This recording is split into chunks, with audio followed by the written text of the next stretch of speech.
Cette Enregistré. conférence va maintenant être enregistrée. Donc, je suis le docteur Truchetet et au nom de la plateforme Ville-Hôpital, je vous souhaite la bienvenue sur cette webconférence du projet Covid School. Je rappelle donc que vous devez maintenir vos caméras et micros coupés pendant toute la durée de la conférence. Vous pourrez poser vos questions sur le chat. Je laisse la parole à Madame Emmanuelle Cuny, adjointe au maire chargée de l'éducation, pour vous dire un petit mot au nom de la mairie de Bordeaux.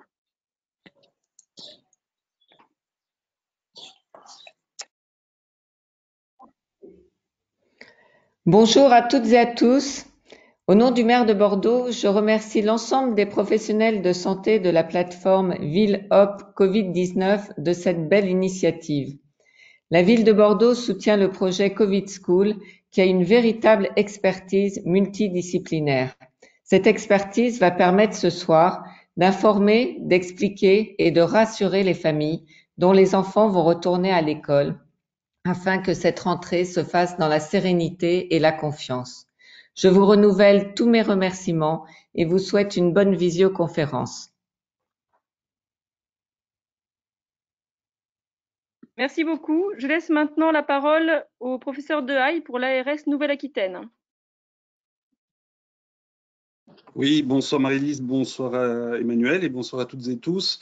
Je suis ravi d'introduire à nouveau une conférence organisée par la Covid School de Ville-Hôpital. C'est important ce soir de pouvoir parler aux parents d'élèves vous allez pouvoir tous bénéficier de l'expertise de la plateforme. Ce que je veux juste vous dire en introduction, c'est que nous faisons un travail collaboratif très intense et important avec les différents acteurs impliqués dans cette reprise d'activité scolaire, les départements, la région pour les collèges et les lycées pour les plus grands, mais également avec le rectorat et donc avec toute l'équipe de la plateforme pour mettre à votre disposition au décours de ces conférences des documents utiles, partagés, relus et dans lesquels vous trouverez certainement pas mal de réponses aux questions que j'ai pu déjà noter sur le chat. Je vous rappelle également que vous pouvez aller pour toutes les questions d'épidémiologie, j'en ai vu quelques-unes, jeter un œil sur les documents et les communiqués de presse quotidiens de l'ARS. Vous allez retrouver toutes les données épidémiologiques de la région, y compris pour les enfants. Voilà, donc nous travaillons de concert et c'est un vrai plaisir de pouvoir fournir aux élèves, aux parents d'élèves, aux enseignants et l'ensemble des professionnels impliqués des informations utiles pour cette reprise. Bonne réunion.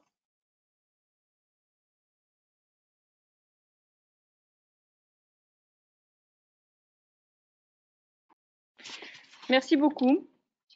Cette webconférence s'intègre dans le projet Covid School de la plateforme Ville-Hôpital du CHU de Bordeaux, qui s'est donné pour objectif d'accompagner au mieux, grâce à son expertise médicale, la réouverture des écoles qui a été programmée pour le 12 mai. Vous verrez que l'objectif n'est pas la circulation zéro du virus, mais de faire au mieux pour permettre une reprise dans les meilleures conditions, tout en évitant un pic épidémique.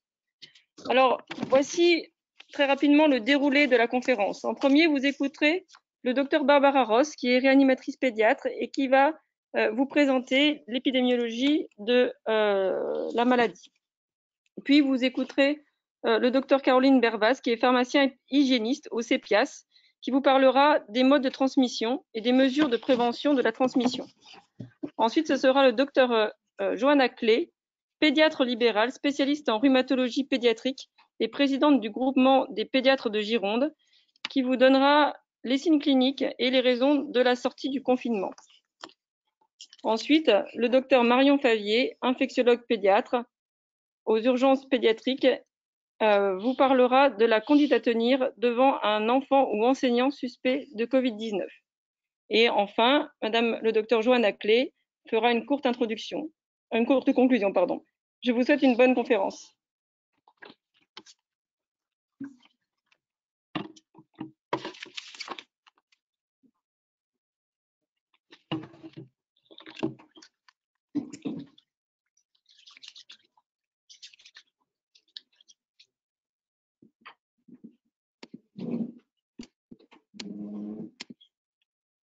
Bonjour à tous. Donc, tout d'abord, on voulait vous donner quelques aides, quelques liens utiles pour expliquer cette situation qui est bizarre, inhabituelle pour nous, mais aussi pour les enfants. Alors, les enfants, ils sont pleins de ressources, mais c'est important de leur expliquer avec des mots adaptés ce qui se passe. C'est pas toujours facile. Pour ça, on a un site, il y a toute l'équipe de Cocovirus sur le site cocovirus.net. C'est une initiative bénévole par Paul et Marguerite qui sont frères et sœurs et qui ont fait des BD et plein de documents adaptés aux enfants. C'est une mine de documents vraiment très utiles, en tout cas pour les enfants dans cette pandémie. On a également fait avec eux un projet, donc c'était une collaboration entre la plateforme Ville-Hôpital, les pédiatres et les hygiénistes du CHU pour la reprise scolaire. Donc il y a un sous-dossier, il y a une BD qui sort chaque jour jusqu'à la reprise scolaire la semaine prochaine. On a également fait des fiches explicatives, donc encore c'est une collaboration avec la plateforme Ville-Hôpital du CHU et puis les médecins qui participent à cette web conférence à l'attention des parents et du personnel scolaire. Donc elles seront disponibles sur le site du CHU de Bordeaux, sur le site du groupement des pédiatres de Gironde, de la mairie et elles seront données aux écoles. Il y a également le Infovac Qu'est-ce que t'as aujourd'hui? Covid-19. Depuis ce matin, t'arrêtes pas de tousser. Qu'est-ce qu'il est? Il y a donc un sous-dossier Covid-19. D'ailleurs, il y a pas mal de diapos qu'on a utilisés pour ce diaporama. Alors tout d'abord, la pandémie Covid-19, les chiffres. C'est une pandémie qui s'est étendue sur l'ensemble des continents et qui touche principalement les pays de l'hémisphère nord pour l'instant. Dans le monde, depuis décembre 2019, il y a eu plus de 3 millions de cas confirmés, dont plus d'1 million en Europe. Plus de 250 000 décès, dont plus de 139 000 en Europe. En France, sur les données, sur le site de Santé publique France, au 6 mai 2020, il y avait plus de 137 000 cas confirmés, sachant qu'il faut plus regarder le nombre de décès parce que finalement, le nombre de tests dépend surtout de la capacité d'un pays à faire des tests. Donc, il y avait plus de 94 000 personnes hospitalisées, dont plus de 3 000 en réanimation et plus de 25 000 décès.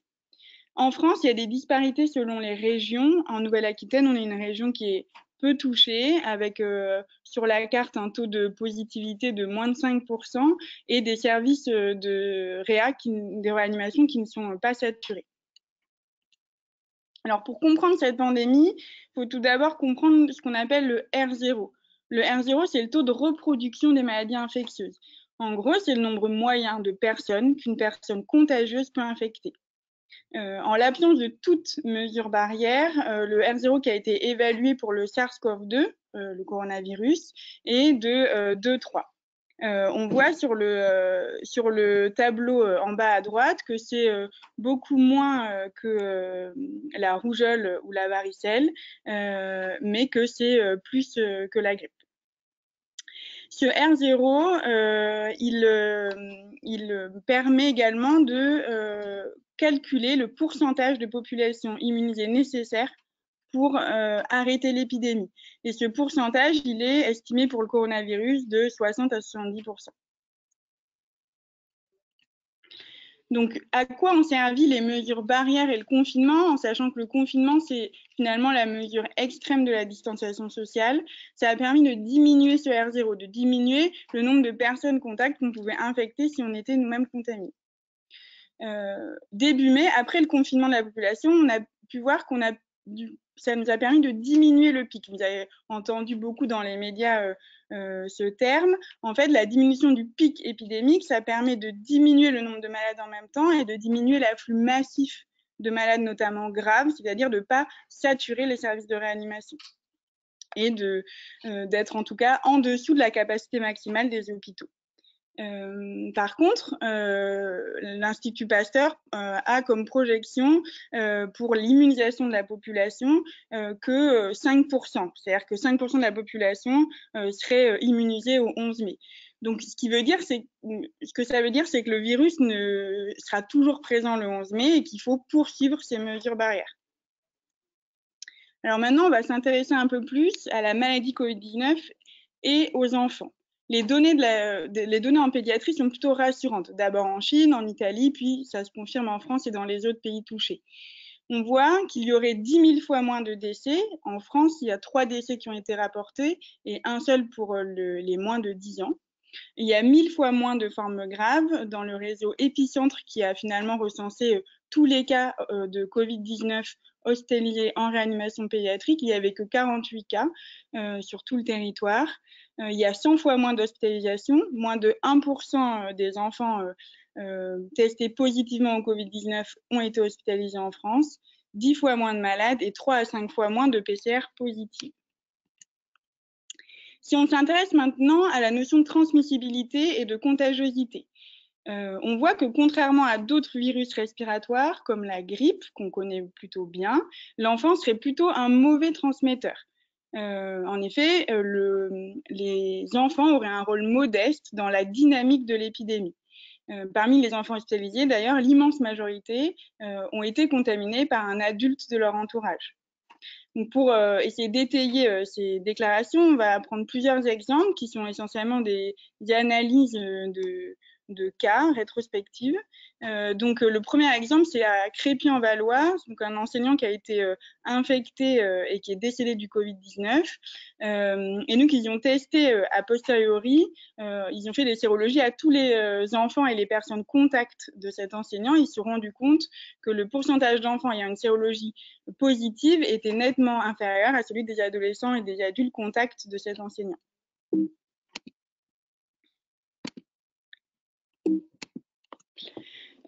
Autre exemple, c'est le pourcentage de prélèvements positifs par rapport aux prélèvements réalisés en fonction de l'âge.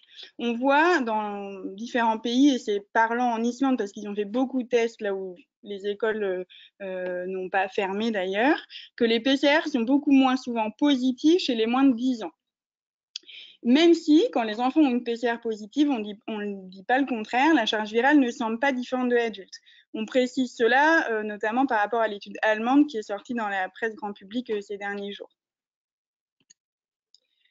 Troisième et dernier exemple, c'est en Haute-Savoie. Donc un adulte a été infecté, il revenait de Singapour, il a été dans un même chalet avec 16 personnes et il a contaminé 12 personnes, dont un enfant de 9 ans. Cet enfant, il avait une charge virale élevée, identique à l'adulte. Il a fréquenté 3 écoles, une école de ski, sans précaution particulière. Et on a remarqué qu'il était également positif pour d'autres virus, dont la grippe. Sur 172 contacts suivis, 73 ont été prélevés et testés, et aucun n'ont été positifs pour le coronavirus. Par contre, plusieurs enfants ont été positifs pour d'autres virus respirateurs, notamment pour la grippe. Et ça, on sait que les enfants ont un rôle dans la dissémination d'une épidémie grippale. Donc, en conclusion sur ce sujet, on pourrait dire que la transmission directe enfant à enfant est plutôt faible, que celle d'enfant à adulte est également faible, et que par contre, celle d'adulte à adulte ou d'adulte à enfant serait plutôt élevée. Donc, il faut retenir de cela qu'il faut faire attention au risque de transmission lié au contact entre adultes, notamment par exemple quand les parents vont chercher à l'école ou entre enseignants. Et c'est pour cela que les sociétés savantes de pédiatrie soutiennent le retour en collectivité des enfants dans le respect des mesures barrières adaptées à l'âge dont on va vous parler maintenant.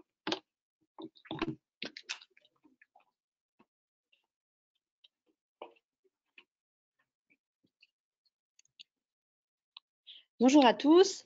Moi, je vais essayer de vous décrire les voies de transmission de ce nouveau coronavirus qu'on appelle le SARS-CoV-2. Et essayer de comprendre la transmission, ça permet aussi de comprendre les mesures de prévention qu'on nous demande de mettre en œuvre. Alors, la principale voie de transmission de ce nouveau coronavirus, c'est la transmission gouttelette. Alors, quand on parle de gouttelettes, ce sont des gouttelettes dont le diamètre est supérieur à 10 micromètres. En fait, ce sont les grosses et moyennes gouttelettes qui vont être émises lorsque l'on va parler, tousser, éternuer. Ces gouttelettes vont retomber sur le sol dans un périmètre de moins de 2 mètres. Elles vont sédimenter rapidement, également, elles persistent peu dans l'atmosphère. Donc, c'est le mode de transmission qui est prédominant. Après, il y a différentes voies, c'est-à-dire on va parler de voie directe. On va inhaler directement ces grosses ou moyennes gouttelettes. Ou alors par projection contact de ces gouttelettes sur nos portes d'entrée du virus, qui sont l'œil, le nez, la bouche, on va pouvoir aussi faire rentrer le virus dans notre organisme et se contaminer. Ça, c'était pour l'exposition directe. Et on parle aussi beaucoup d'exposition indirecte, principalement liée aux mains contaminées, elles-mêmes contaminées via l'environnement, contaminé lui-même par des gouttelettes qui auraient sédimenté. Ça, c'est pour la voie de transmission principale, donc gouttelettes. Dans la presse, on parle beaucoup aussi d'une transmission R par micro-gouttelettes, donc des gouttelettes dont le diamètre est inférieur à 10 micromètres. Cette transmission R, elle n'est pas confirmée. Alors, juste pour rentrer un petit peu dans le détail, les micro-gouttelettes, à la différence des grosses et moyennes gouttelettes, elles vont rester en suspension dans l'air de façon prolongée et on peut les inhaler dans les voies, directement dans les voies aériennes inférieures. Pour le SARS-CoV-2, elle n'est pas confirmée à ce jour. Il y a une étude qui a été publiée par des grands médias internationaux et nationaux qui montrait la présence d'ARN viral pendant 3 heures dans l'air. Alors, il faut savoir que cette étude, elle n'a pas été faite dans des conditions réelles, puisqu'en fait, on a nébulisé finalement très fortement de toutes petites gouttelettes dans l'air, dans un milieu confiné. Donc, ce qui n'est pas du tout le cas des conditions réelles, en fait, puisque quand on parle ou on tousse, ce ne sont pas du tout ces conditions extrêmes. Et on a retrouvé non pas le virus dans l'air, mais de l'ARN viral. Et à ce jour, la seule forme infectante connue, c'est le virus. C'est pas cette petite partie du virus, cette petite partie de génome qui est infectante. Par ailleurs, on n'a pas du tout d'études qui démontrent une contamination par cette voie de transmission et on a des études qui, en tout cas, ne démontrent pas de différence entre l'utilisation d'un d'un appareil de protection respiratoire, FFP2, et de masques chirurgicaux en termes de contamination. Donc, ce qu'on peut dire sur cette transmission R, c'est qu'elle peut s'envisager, mais vraiment dans des conditions très particulières, en milieu extrêmement fermé et lors d'aérosolisation importante. Je n'arrive pas. Ah, c'est bon. En termes de mesures de la prévention, bien, elles vont être mises en regard de ces voies de transmission pour essayer de casser ces voies de transmission. Donc, vous les connaissez, on en entend beaucoup parler. Et donc, ce sont les seules mesures possibles aujourd'hui pour prévenir la transmission de ce nouveau coronavirus. Donc, on a tout le pack des gestes barrières avec l'hygiène des mains en tête. Tousser, éternuer dans son coude, utiliser des mouchoirs à usage unique, les jeter immédiatement, pas se serrer la main.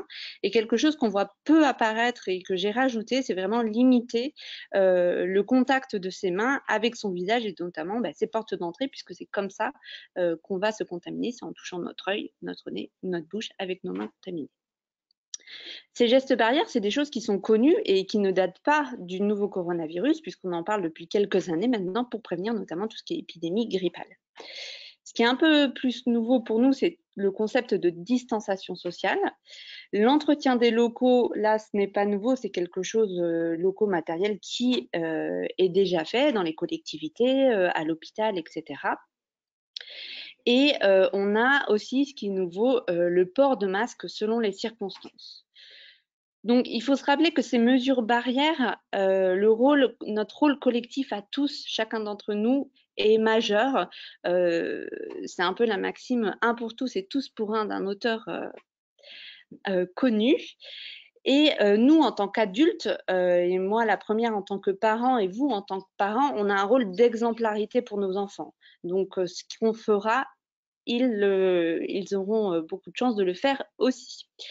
J'ai mis des petits plus entre les différentes mesures barrières, puisqu'en fait, c'est l'addition de toutes ces mesures qui va permettre de limiter grandement le risque de transmission du virus.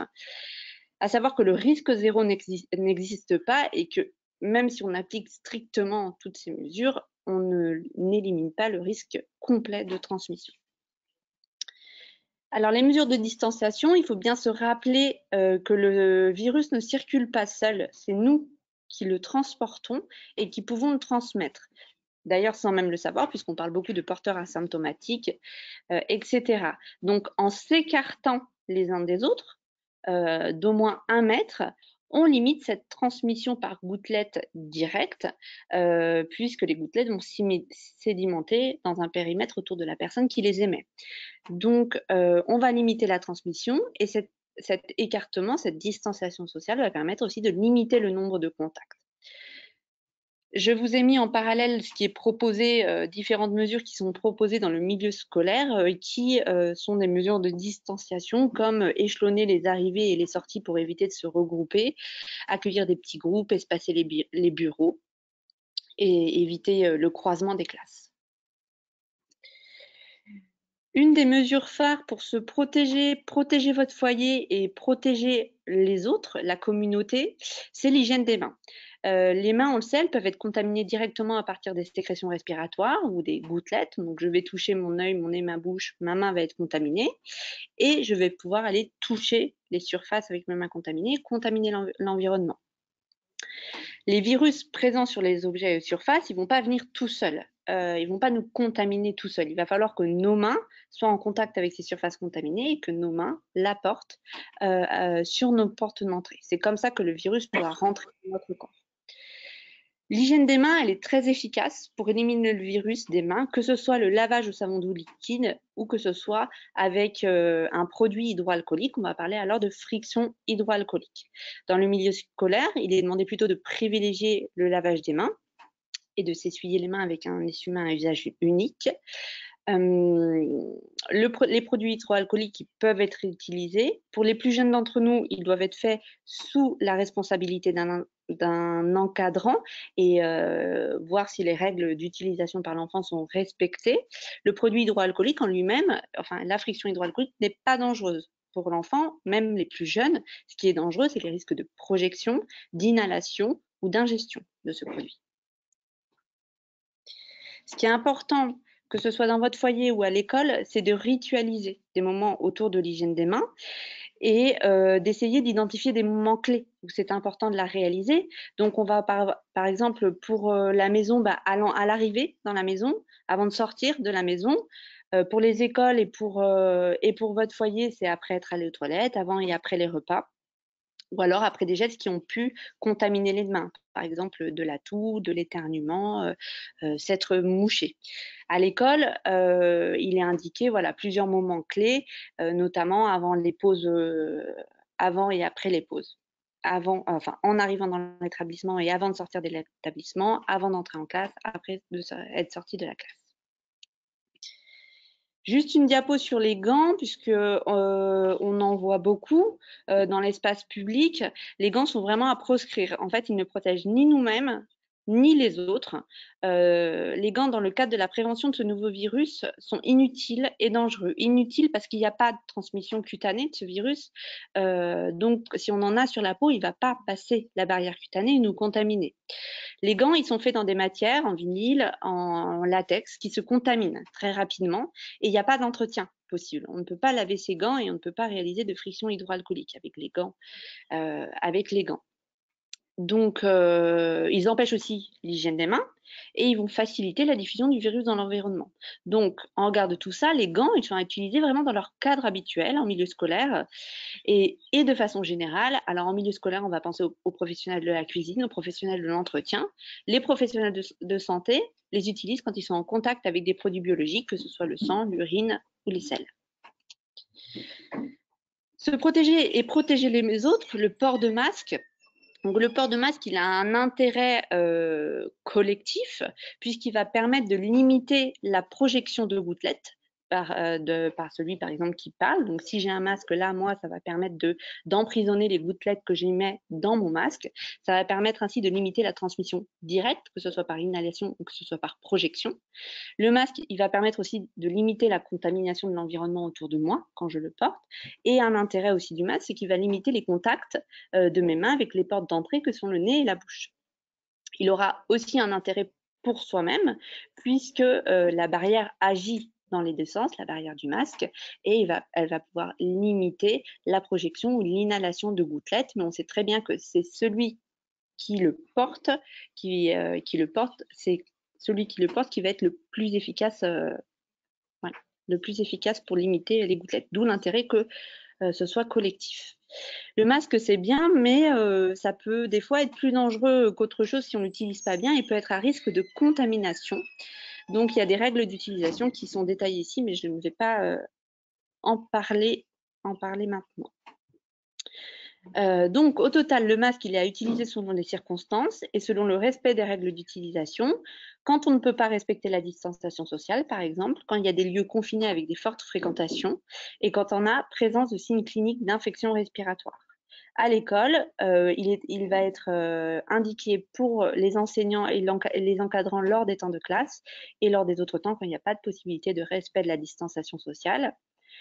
Au collège, il est indiqué pour les enfants et en primaire, il est facultatif selon le respect qu'il en est fait, selon la compréhension de l'enfant de ce port de masque, et il est interdit en maternelle.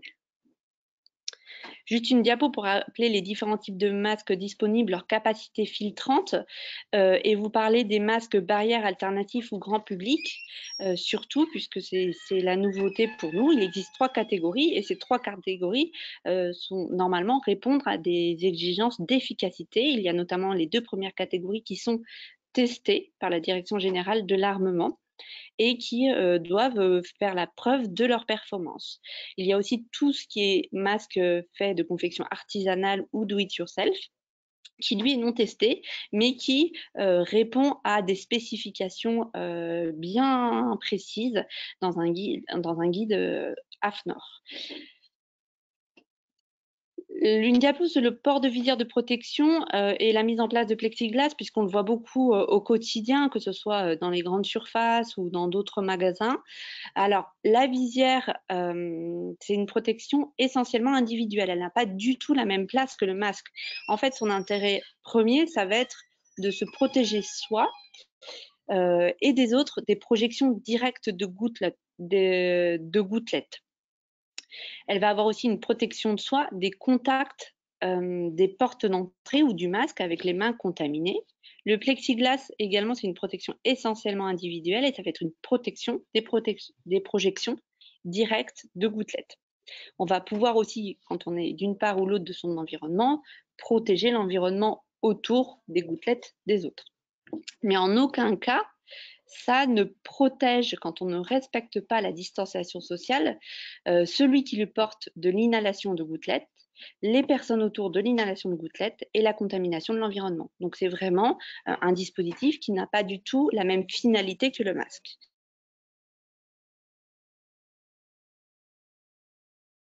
Il est possible sans port de masque.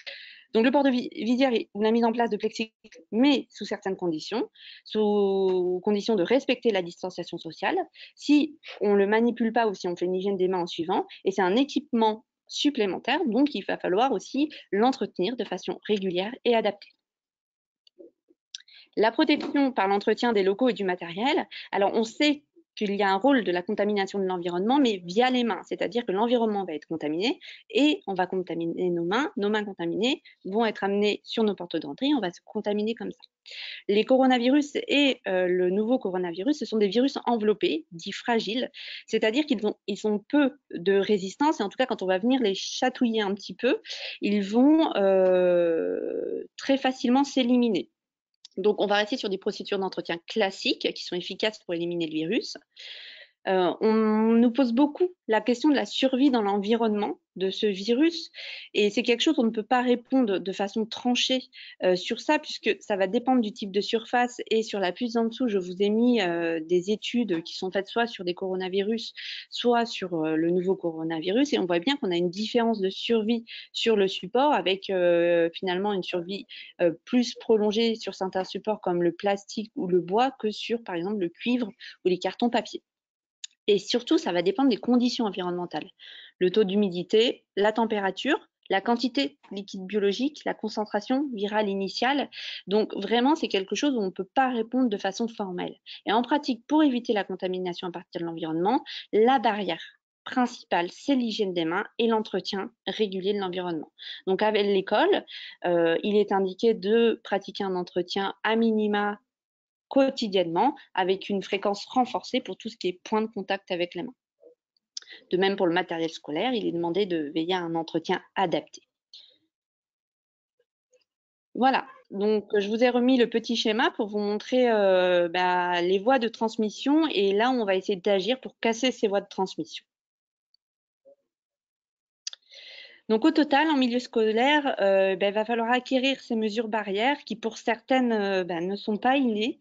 Ça va demander beaucoup d'organisation, beaucoup de formation, pédagogie et de communication de la part de l'école, du personnel de l'école, mais aussi vous, en tant que parents, vous avez votre rôle à jouer pour essayer d'aider dans l'accompagnement de l'acquisition de ces mesures barrières chez vos enfants.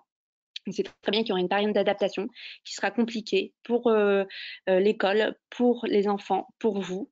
L'objectif aussi, c'est de mettre en place des mesures, mais de réfléchir à l'absence de mise en danger, de ne pas mettre des mesures qui pourraient mettre en danger d'un point de vue physique ou psychologique, que ce soit les adultes ou les enfants. Et je vais passer la parole à ma collègue pour la suite.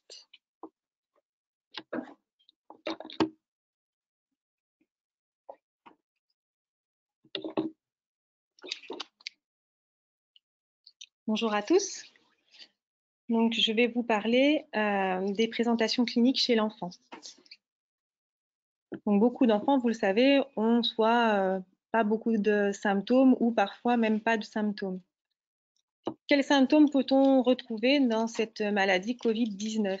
Ces symptômes sont aspécifiques, c'est-à-dire que on peut le retrouver dans la majorité des viroses chez l'enfant ou chez l'adulte. Et ces signes peuvent être plus ou moins associés entre eux. Premier décrit, ce sont les signes respiratoires. Donc, il peut présenter un nez qui coule, un nez bouché, une toux ou une gêne respiratoire qui peut être plus ou moins importante. La dysphagie, en fait, c'est le fait d'avoir mal à la gorge.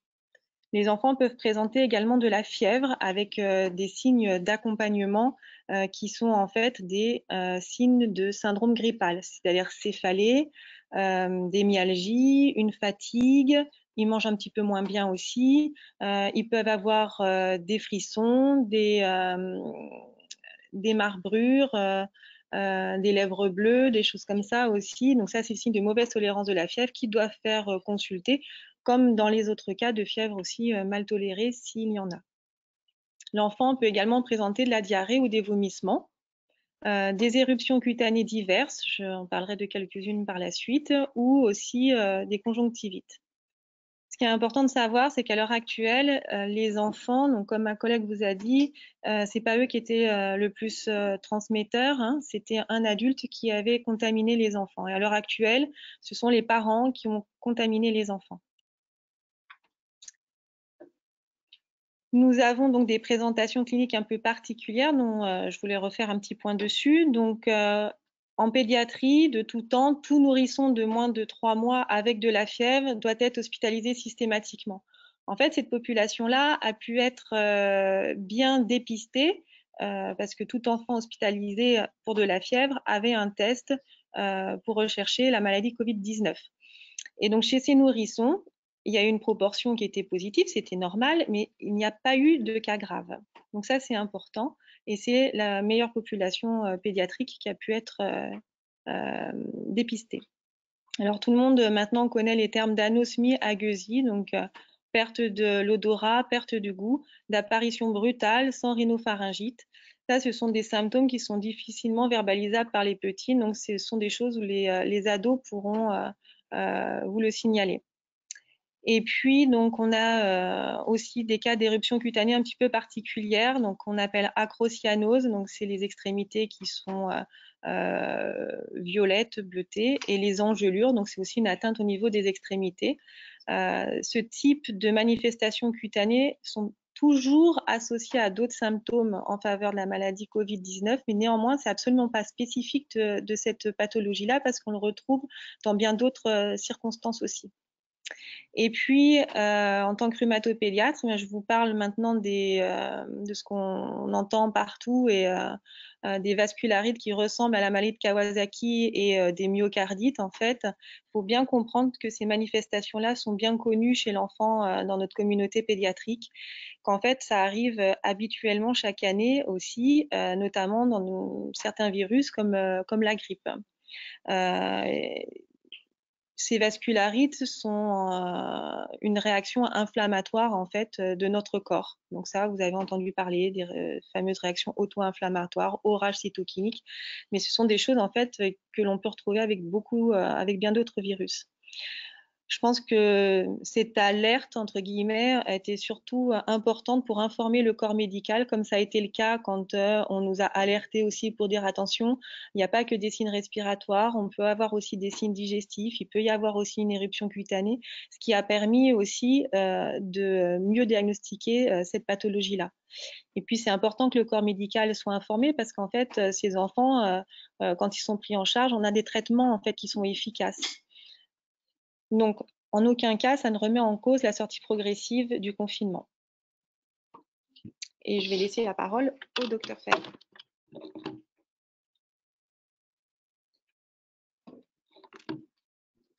Bonjour à tous. Donc, nous allons voir ensemble la conduite qui est indiquée face à une suspicion de maladie Covid-19.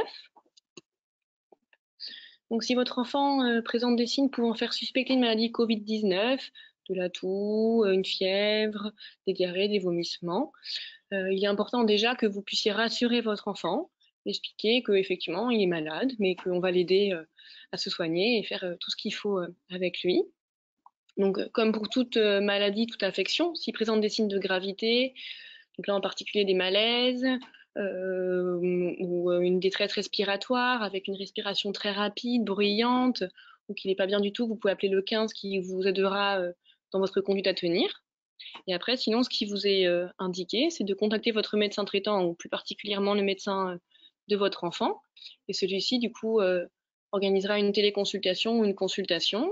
Au cours de cette consultation, il posera un diagnostic ou il évoquera un diagnostic. Et si jamais le diagnostic de maladie Covid-19 est évoqué, il organisera avec vous la réalisation du test diagnostic de cette maladie, qui est donc un test par écouvillon nasopharyngé, qui peut être fait en laboratoire, en libéral, même chez les enfants. Donc ça, c'était pour si votre enfant est chez vous et que vous avez une suspicion de maladie Covid-19. Effectivement, ce n'est pas écrit dans la diapositive, mais votre enfant, du coup, restera à la maison, il n'ira pas à l'école, le temps de savoir si c'est effectivement cette maladie qui l'embête. Si jamais votre enfant a un ou des symptômes de maladie Covid-19 pouvant faire suspecter en tout cas une maladie Covid-19 à l'école, donc symptômes qui peuvent être notés par un enseignant qui le voit tousser ou un adulte par là. Mais du coup, votre enfant va être accompagné dans une pièce où il sera isolé avec un adulte de l'école qui sera masqué. Si jamais votre enfant peut le tolérer, on peut lui l'aider à installer un masque pédiatrique adapté. Et du coup, là, le personnel de l'école vous appellera, il vous demandera de venir chercher rapidement votre enfant en vous expliquant pourquoi, c'est-à-dire qu'il présente possiblement une maladie Covid-19. Et effectivement, il ne pourra pas retourner à l'école tant qu'il est suspect.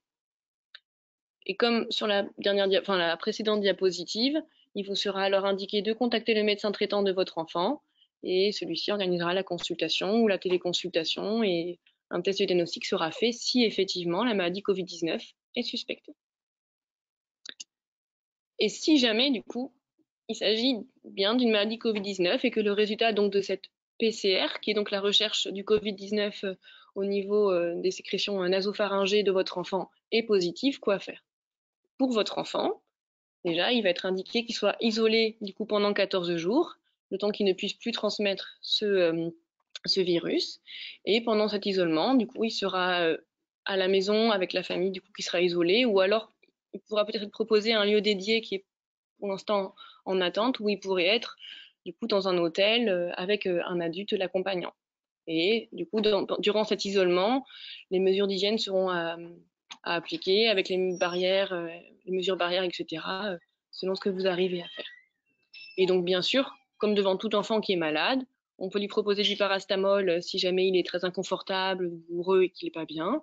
Et il faudra surveiller son comportement, sa respiration, comment il va. S'il y a des signes embêtants, il sera important du coup de revoir avec votre médecin traitant et de surveiller les choses. Et il y a du coup un réseau dont je ne sais pas si tout le monde a entendu parler, qui s'appelle le réseau Raphaël Ange Gardien, qui est un réseau du coup organisé au CHU de Bordeaux et qui permet du coup le suivi des cas effectivement de Covid-19 et qui vous aide à savoir si c'est des signes embêtants ou pas et comment faire pour la prise en charge de cette maladie.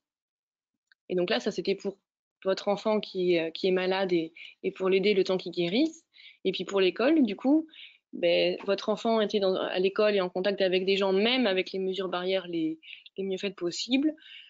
Du coup, afin d'éviter la transmission du virus, il a été indiqué de fermer la classe de votre enfant pendant les 14 jours suivant le diagnostic de maladie Covid-19 de votre enfant. Et les sujets contacts de votre enfant, l'enseignant, les enfants de sa classe, seront du coup testés. Et donc, si jamais votre enfant fait partie de la classe d'un enfant qui, lui, était confirmé, donc votre enfant n'étant pas malade, mais un autre enfant étant confirmé, vous allez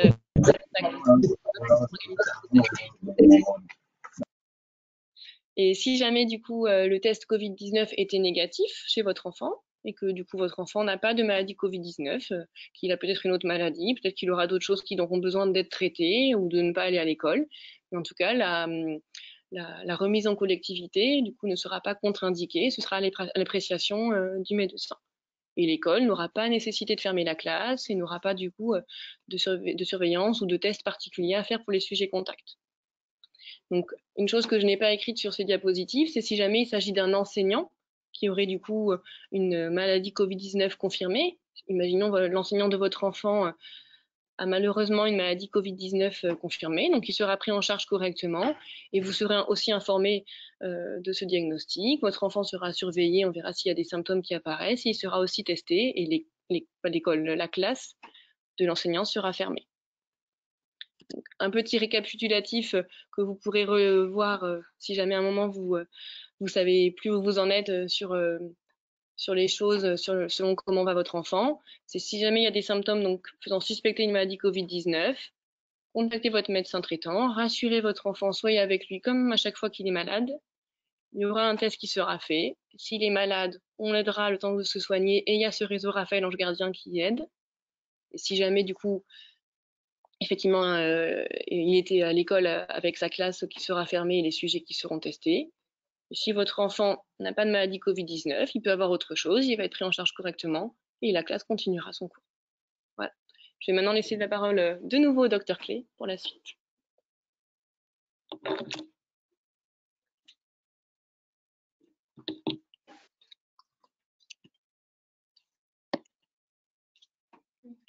Donc, je vais vous parler maintenant de cette sortie progressive du confinement et pourquoi maintenant.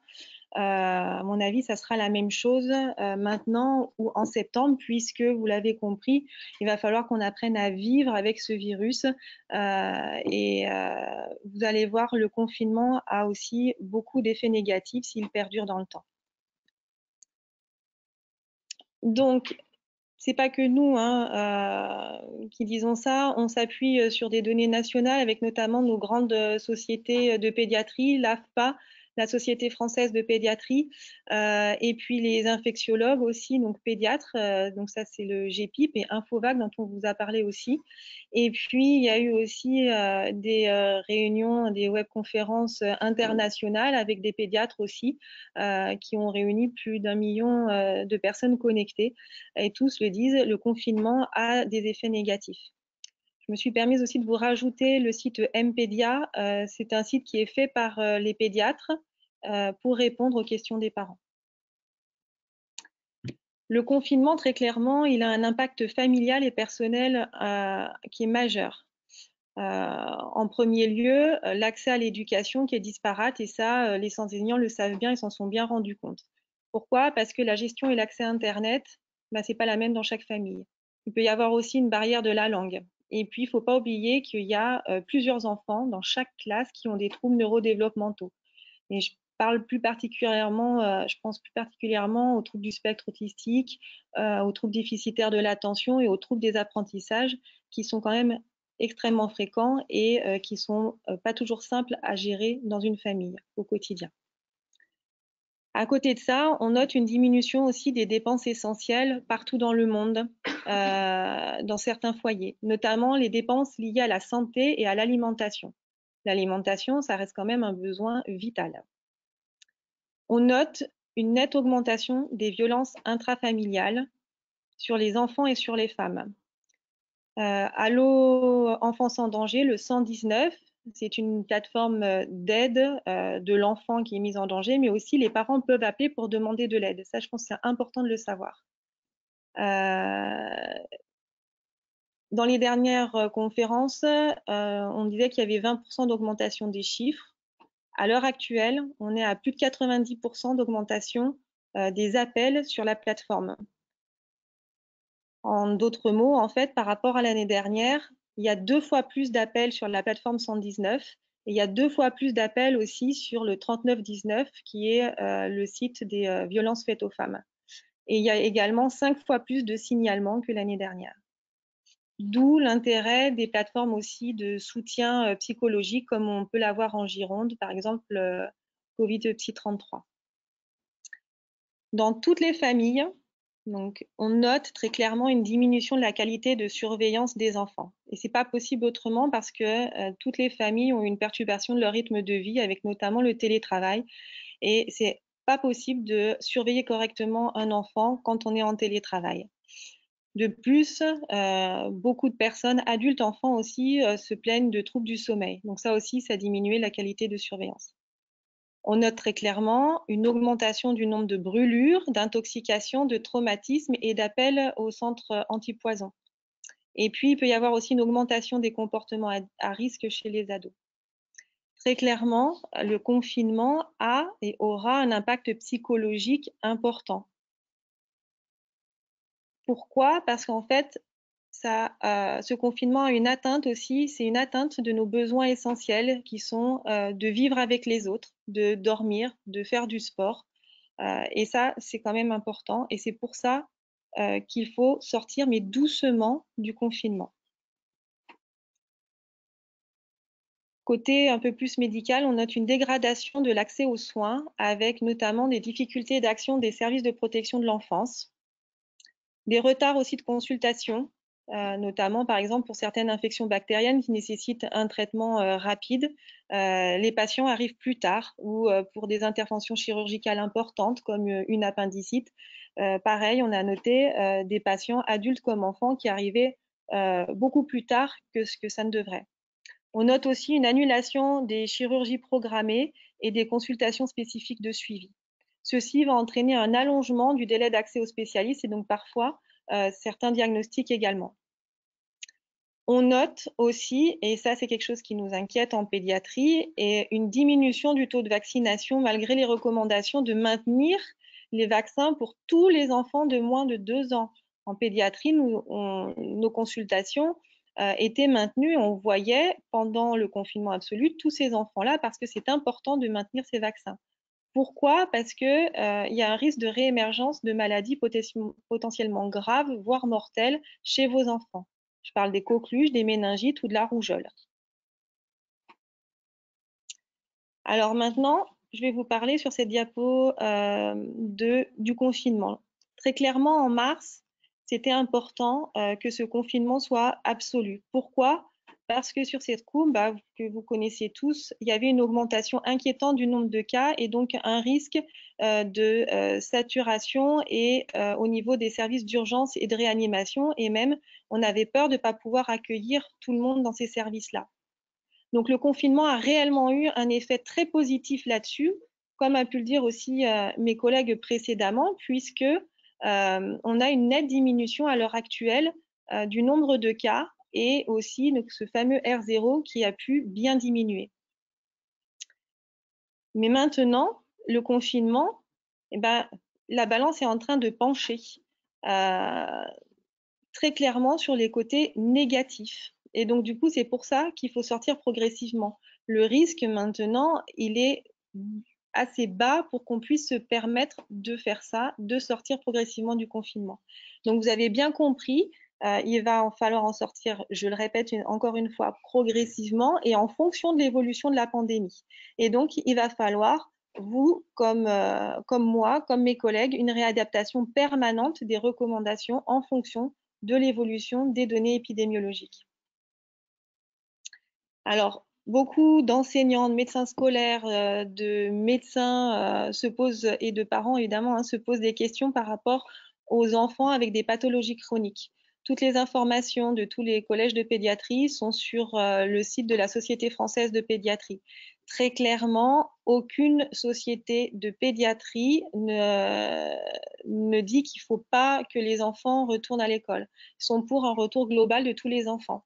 Le maintien de la scolarité à domicile ne pourra concerner que quelques cas particuliers sur avis du médecin référent spécialiste de l'enfant qui établira un certificat de non-contre-indication.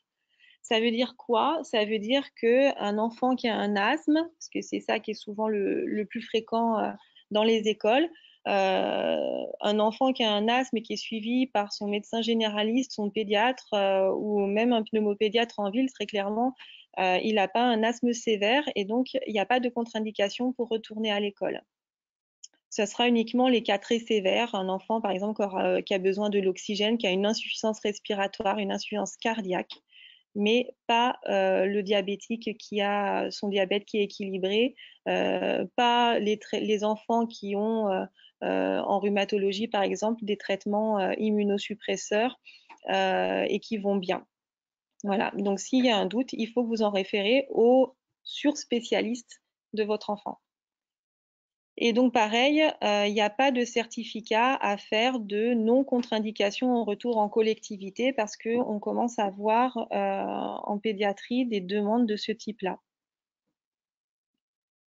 En conclusion, la réouverture de l'école est possible parce que les données que nous avons, on vous l'a dit, montrent que l'enfant est plutôt un faible transmetteur, parce que le pic épidémiologique dangereux est passé et donc les services d'urgence de réanimation peuvent accueillir et soigner les personnes, parce qu'à l'heure actuelle, on a peu de circulation du virus, surtout dans notre région où on a en fait au final été très peu impacté.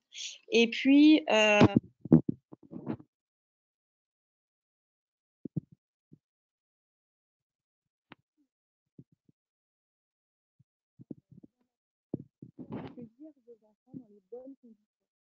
c'est pour ça qu'en fonction des écoles, vous n'aurez pas les mêmes nombres d'enfants qui peuvent être accueillis, que dans certaines écoles, il y aura ou pas des accueils périscolaires également.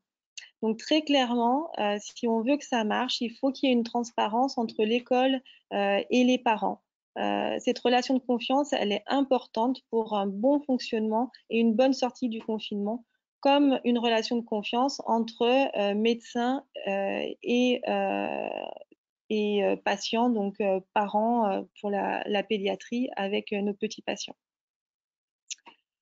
Et puis cette ouverture de l'école, elle est indispensable pour répondre aux besoins essentiels des enfants et puis pour apporter un second souffle aux familles. Et je dis bien, c'est à toutes les familles, très clairement. Il n'y a pas un jour où chaque famille actuellement en consultation, ça commence à devenir lourd, très clairement.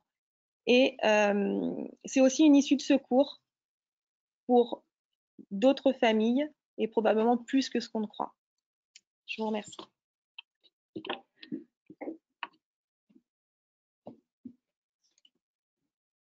Alors, merci à tous pour votre écoute. C'est maintenant mon rôle de terminer cette webconférence. Donc, la terminer vraiment en vous remerciant d'avoir été aussi nombreux à nous suivre. Nous espérons avoir été clairs dans nos messages. Merci aussi pour toutes vos questions et votre activité sur le chat. Bien sûr, nous n'avons pas pu répondre à l'intégralité des questions. Mais pendant 24 heures, nous ouvrons une boîte mail covid.school@chu-bordeaux.fr. Vous pouvez poser toutes les questions qu'il vous reste et puis les personnes qui visionneront en différé la webconférence pourront poser leurs questions aussi pendant 24 heures. Et ensuite, nous ferons des réponses après concertation, bien sûr, avec tous les experts. Et nous mettrons tout cela en ligne sur les différents supports sur lesquels vous pourrez retrouver le lien de cette conférence, notamment le site de la mairie de Bordeaux, le site du CHU et le site de l'ARS Nouvelle-Aquitaine. Encore une fois, merci à tous pour votre participation.